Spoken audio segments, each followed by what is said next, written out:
what we have here is a GE. It's a top mount. It is from the early 1930s. It is not a spinner. The rotor is just inverted.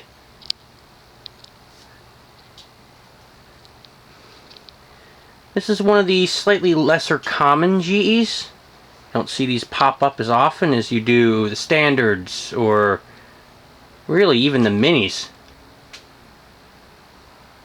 I mean, the contemporaries are also somewhat uncommon, but yeah, these, you don't see them that often.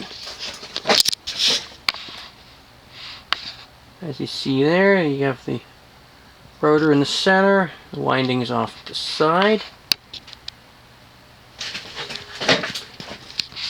And yes, that is a Harbor Breeze pull chain because fuck it. Here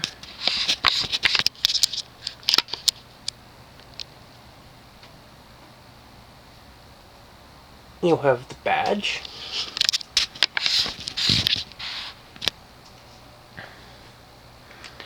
This is in original unrestored condition. I mean, it's not too bad.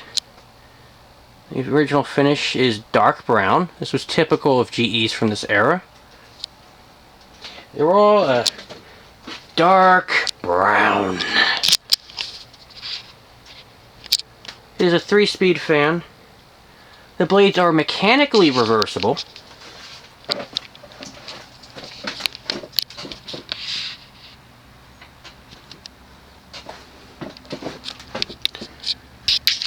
Yeah.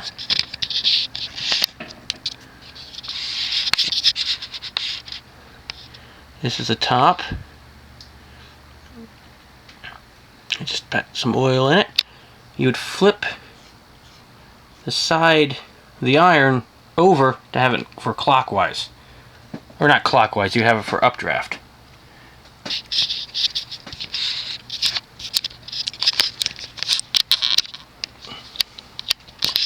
Right here, that little hole there, right in the center there, that's the oil hole.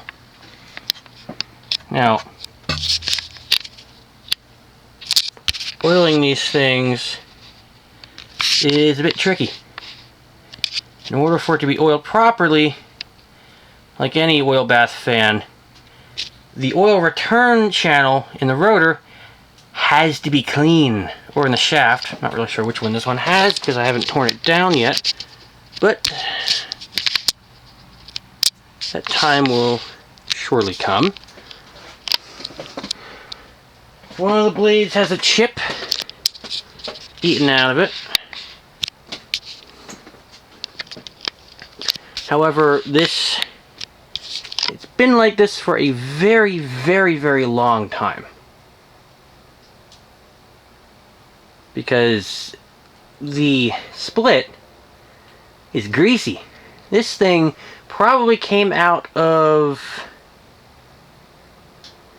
I would say, some sort of auto shop or something like that, or some sort of industrial application. Anyway, let's see how it does.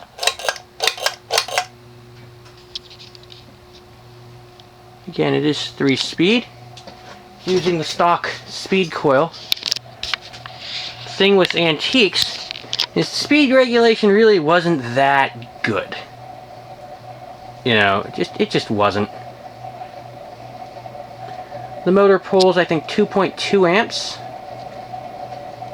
So basically, it's medium high, and it's fast, faster, and fastest. For comparison's sake, this here really is the lowest speed. Which is basically high speed.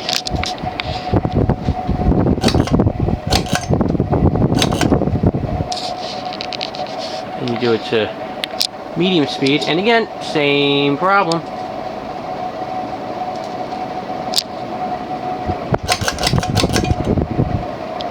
Full blast.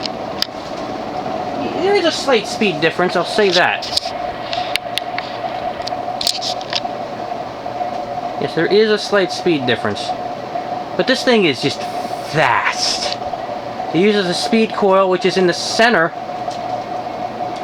It's in the center of the bottom plate, which is just below the rotor, holds the oil cup, and all that fun stuff.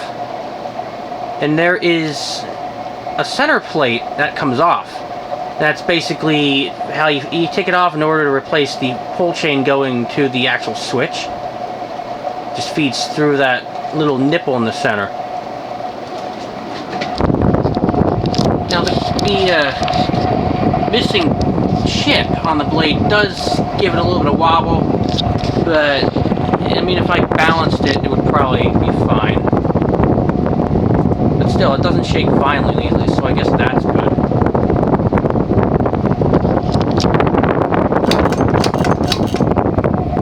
And off. Eventually, what I'll probably end up doing with this thing is giving it capacitors for the lower speeds to make the lower speeds actually slow. Because this, yeah, ain't slow. I guess during this time, the lower speeds are just like, oh, whatever, just a slight thing. Not a big deal.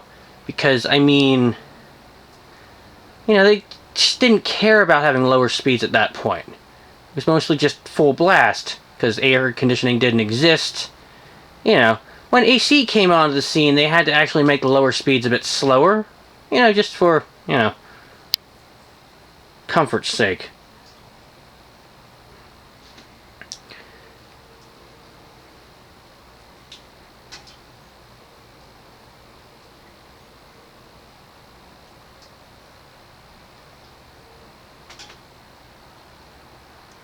Now just one more time. I just want to watch it spool up from a stop.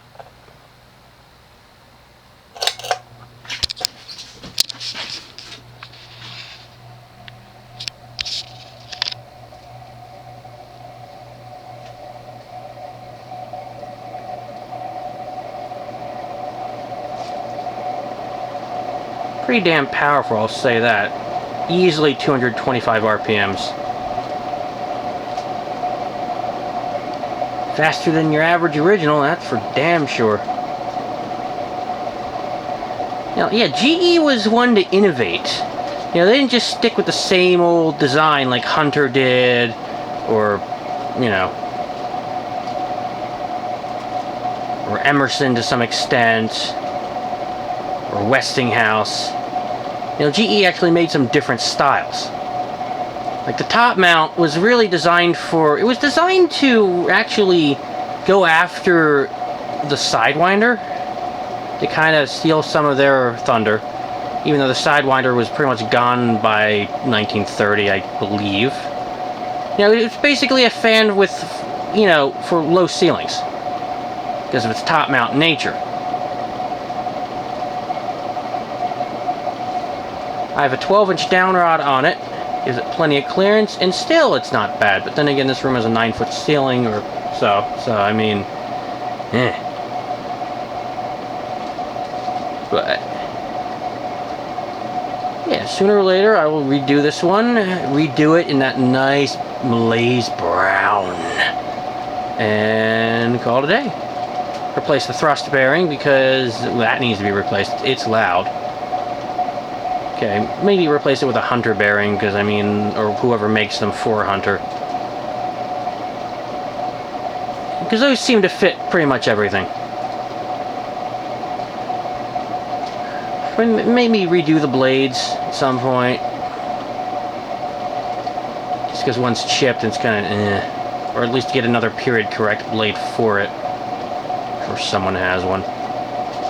But, yeah, good runner.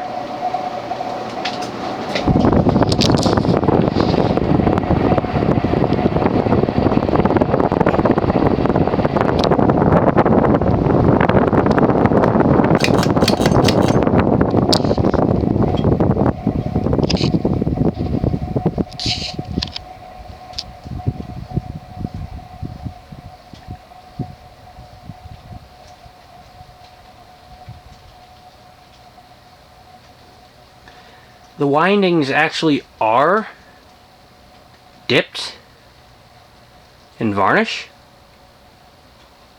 which is something they started doing in the 30s, I believe, or maybe late 20s. Yeah, they started dipping them in varnish instead of wrapping them.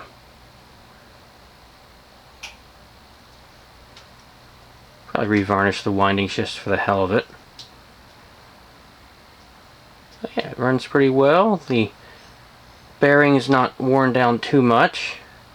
At least the shaft isn't, so good for that.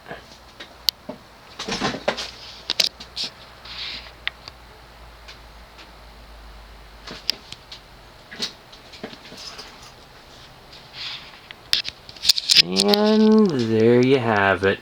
A top mount GE from the early 1930s.